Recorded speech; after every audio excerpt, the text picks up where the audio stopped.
Magandang hapon po sa inyong lahat. Dalawang celebration ang ginagawa natin sa araw na ito.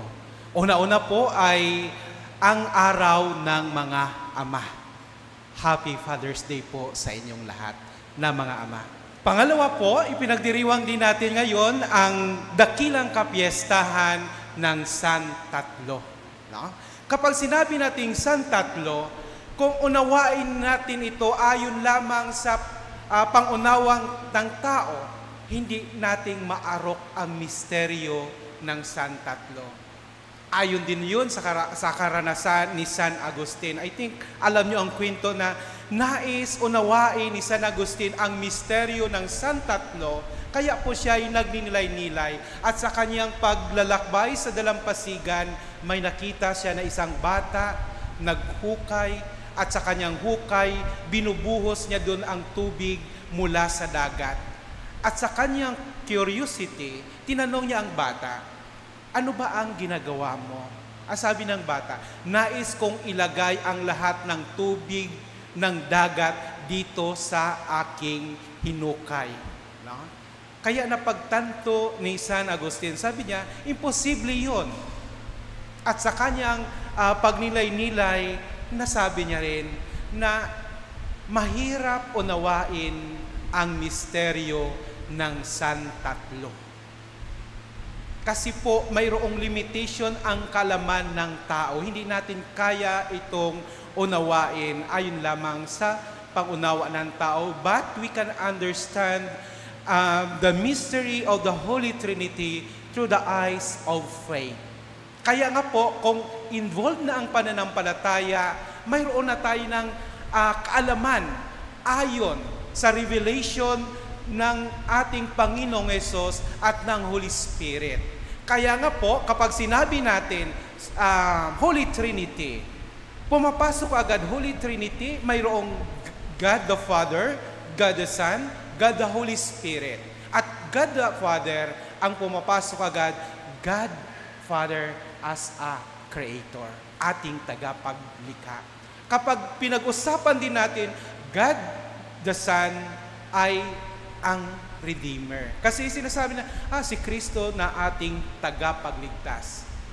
At ang Holy Spirit ay as Sanctifier. Kaya naalala natin, kahit bakit Sanctifier, bakit nagpapabanal, bakit nagpapalakas sa atin ang banal na Espiritu Santo? Kasi po, during the baptism of Jesus, bumaba ang banal na Espiritu Santo at nanahan kay Kristo. At ito ang nagpapalakas sa Kanya sa pagsunod sa misyon na ibinigay sa Kanya ng Ama. Kaya ang katanungan, ano ba ang ibinibigay sa atin ngayon sa mga pagbasa sa dakilang kapistahan ng San Tatlo? Ano ba ang aral na ibinibigay sa atin? Una-una po, kapag nandoon ang Panginoon, kailanman hindi tayo mabubuwag sa ating buhay, may asawa, may pamilya. Sapagkat si Kristo, sa ating unang pagbasa, narinig natin na sa simula't simula, bago pa likhain ang mundo, nandoon na ang karunungan. At ang karunungan ito is not only a character, but personified Christ. Kaya nga po, kinikilala siya na siya ang salita na nagkatawang tao. At kung ating balikan ang Ebanghelyo ni Juan, sinasabi doon, in the beginning, there was a Word, and the Word was God, and the Word was made flesh. Kaya si Kristo ay kahit kailan hindi maaring paghiwalayin ang San Tatlo.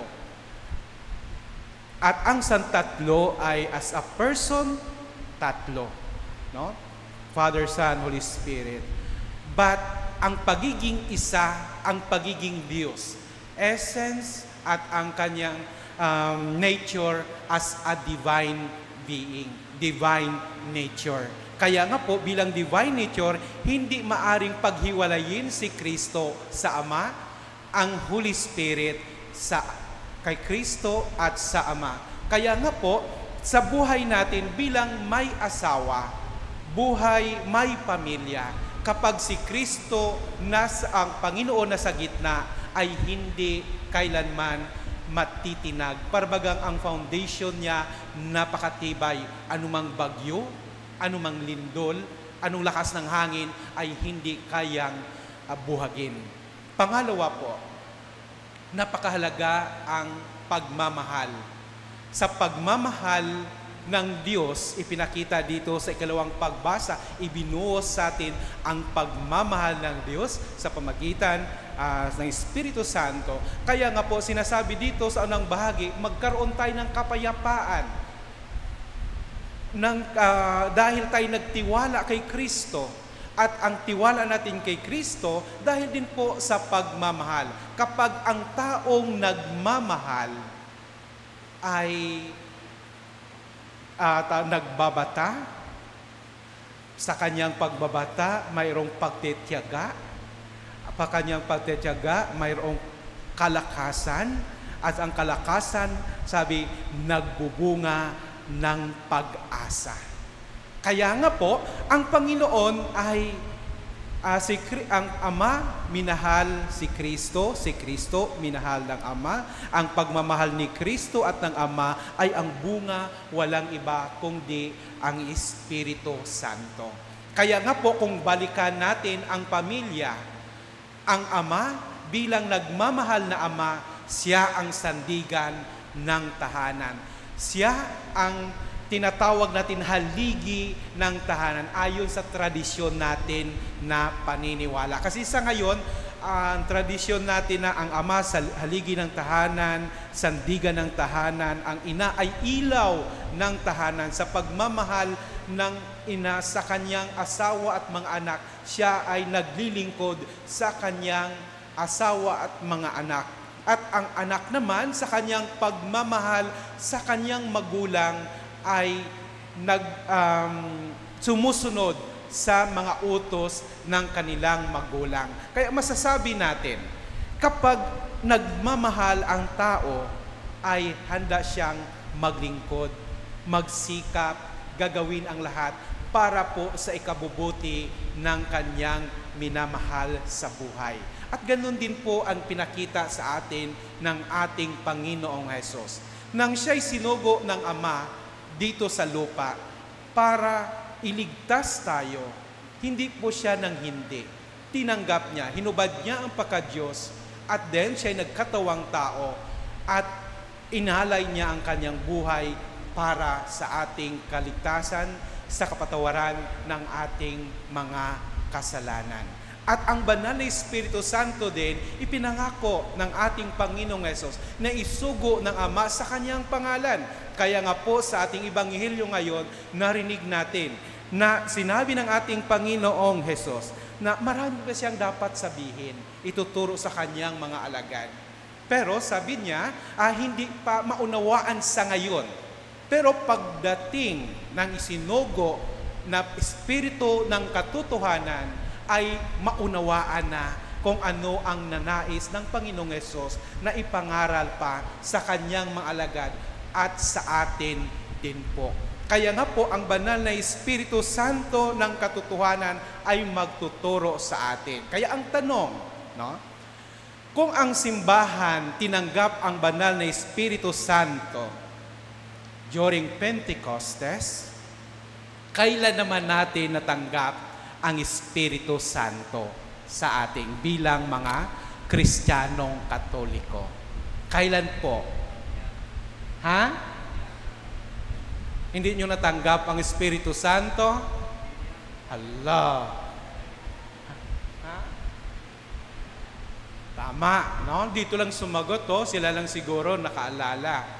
During our baptism, natanggap natin ang banal na Espiritu Santo. No? Kaya nga po, pagkatapos na binyagan sa tubig ang bata, no, I baptize you in the name of the Father, the Son, and the Holy Spirit. Anong kasunod doon? No? Ang pagpapahid ng langis ay tanda ng palugog ng Espiritu Santo at pagiging nating kabahagi sa buhay ni Kristo bilang hari, pari, at propeta. At hindi natatapos doon. No? After baptism, kailangan natin alagaan ang banal na Espiritu Santo. Saan po natin po pinapalago yun? Alam nyo pa? Nakalimutan na. Okay, thank you. During our Easter Sunday. Kaya kung naalala nyo, during Easter Sunday, ririnig natin ang pangako nating sa binyag. At ang pangatlo po ay, kung matured ng Espiritu Santo sa buhay natin, naging misyonaryo na po tayo. Saan po yon? During our confirmation. During confirmation, pinalalahanan tayo na tayo po ay tinatawag din para magnimisyon. Kaya nga po, ang banal na Espiritu Santo, napakalaki ang ginagampanan sa buhay natin sapagkat pinapalakas niya tayo. Binibigyan niya tayo ng karunungan. Binibigyan niya tayo ng direksyon sa buhay natin. Kaya nga po, minsan nandoon siya, hindi natin nabibigyan pansin. Halimbawa po, may pangyayari sa buhay natin na natutokso tayo. Halimbawa, may naglalakad na tao, nahulog ang pera, walang nakatingin, ikaw ang sa likod, namumroblema ka, ang anak mo may sakit, kaya may 5,000, naisip mo, kunin ko ba ito o hindi, isuli ko? Wala naman nakatingin Sometimes, gina-justified natin, ito na ang tulong ng Panginoon sa akin para po sa aking anak na may sakit. Pero, kinakausap tayo through our conscience. Maliit na boses, nagsasabi sa iyo, mali yan. Dapat isulit mo yan sa Kanya. But God always gave us a freedom to choose. Ano ba ang nais mo? Sundin mo ba ang Espiritu Santo nagsasabi sa iyo kung ano ang tama at kung ano ang mali? O susundin mo ang iyong pangangailangan kahit hindi ito ay ang tama?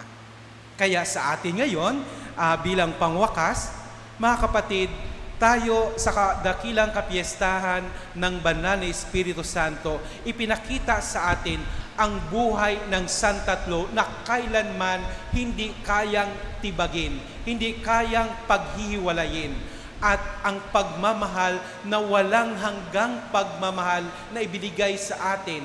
At sa kaululihan, binibigyan tayo ng tulong upang tayo ay makapaglakbay patungo sa ating Ama. Ang kailangan lang po natin ay tanggapin siya sa puso natin at hayaan natin na siyang gagabay sa atin, magtuturo sa atin kung ano ang dapat nating gawin patungo sa Ama.